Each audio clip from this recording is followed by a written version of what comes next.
Folks, it's with great pleasure that I welcome a native of Oakland, a husky, and a beloved golden bear. Welcome, Carla. Thank you, Timothy. It's good to be here. And as always, folks, I gotta say, go Bears.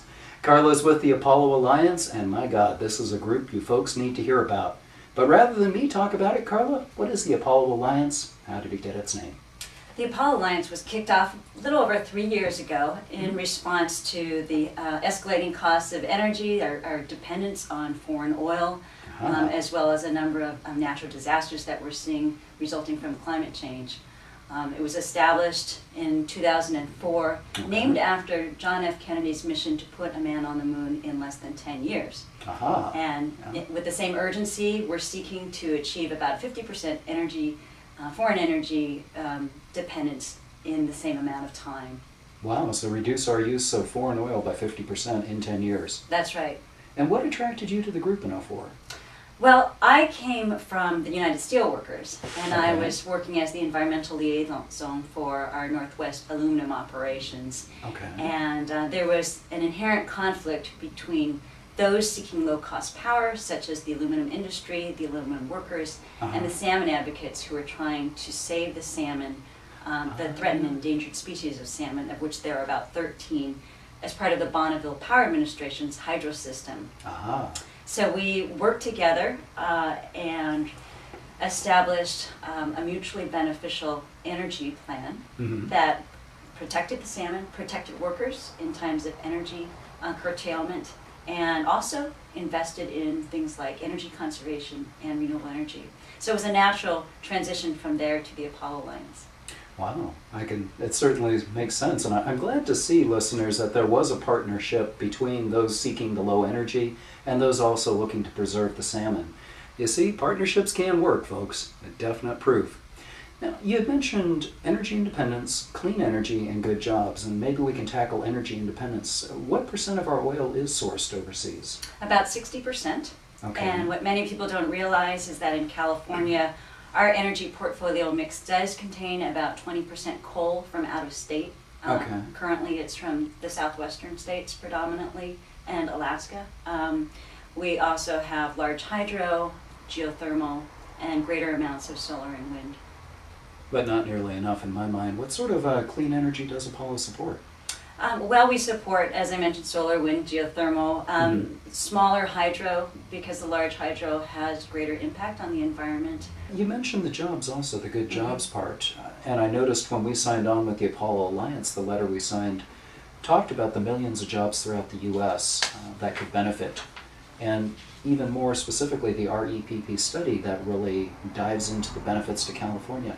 Why don't you tell us a little bit about Apollo's vision for good jobs? Sure. Apollo applies the best practices model, and we do this in a number of ways, whether it's through policies, through legislative language, or through project development. But we're seeking to provide individuals, whether they're coming from a lower skilled manual labor perspective all the way up to the higher skilled, very technological, sophisticated jobs, engineering, architecture, what have you.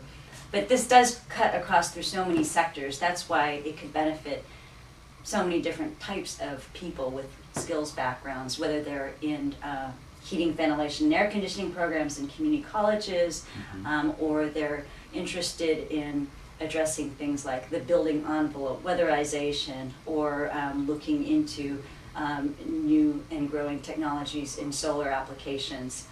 Solar energy is a fascinating field because it's not only solar energy, it's solar thermal to heat hot water. We're looking at new solar concentrated technologies as well. So it's a very exciting field. It could also apply to young people in high school learning how to conduct energy audits of homes.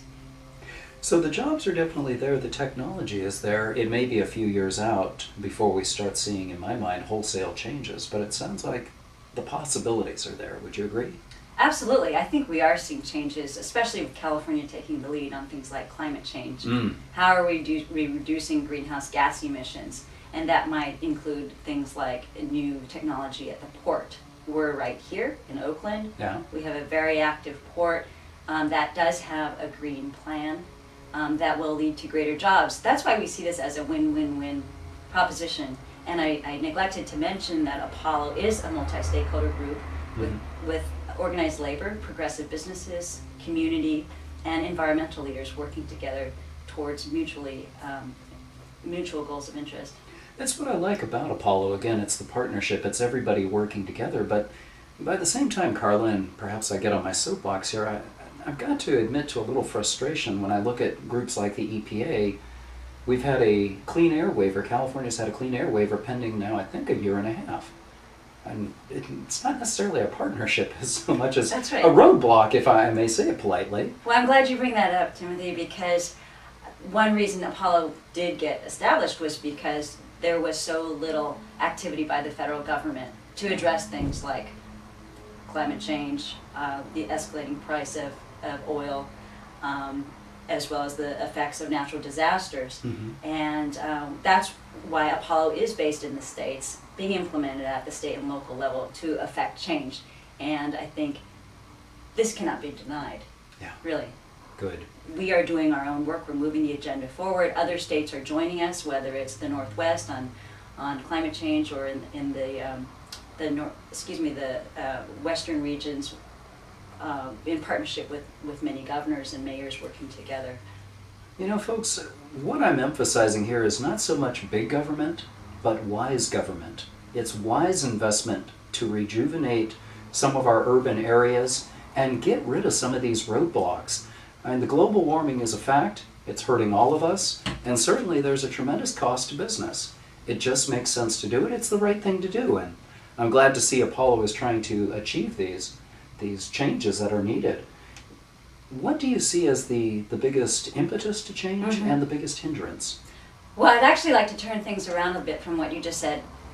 We don't believe there's a cost. We feel like there's a huge gain to be made. If you look at the fact that clean technology is the third largest investment category in its venture asset class right now, overtaking semiconductor investments in terms of dollars being invested in these sectors. That's huge, and that will lead not only to greater innovation, but also to greater profits, greater job creation, and a cleaner environment. That's a good point. What I would actually say for cost, though, is I'm looking more at global warming and its impact on businesses, and that if they don't choose to do anything about it, and I look at Katrina as an example and its effect on the insurance industry, it was huge. That's right. So we can bury our heads in the sand and keep having these huge losses, or we can try to do something about it, which I think is the proactive solution. Yes, definitely. Now, sort of boiling it down to our listeners' level as we wrap up the segment, what do you want our listeners to do, Carla? Well, locally, one thing that the Apollo Alliance is carrying out is the development of an Oakland Green Jobs Corps.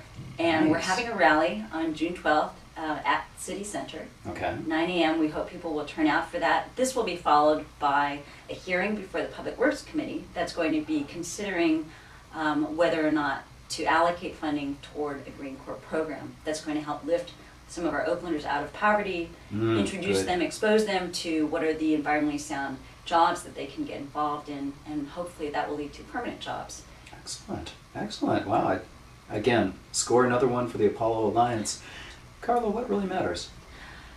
I think we all need to realize that we're in a state of crisis. Without being too much of a pessimist, climate change is real. It's here and now, and we all can take steps toward reducing those impacts. We need to examine how we all are living, what we're driving, where we shop, and also what we eat. And, how can we make changes, big and small, to help create a cleaner and healthier environment?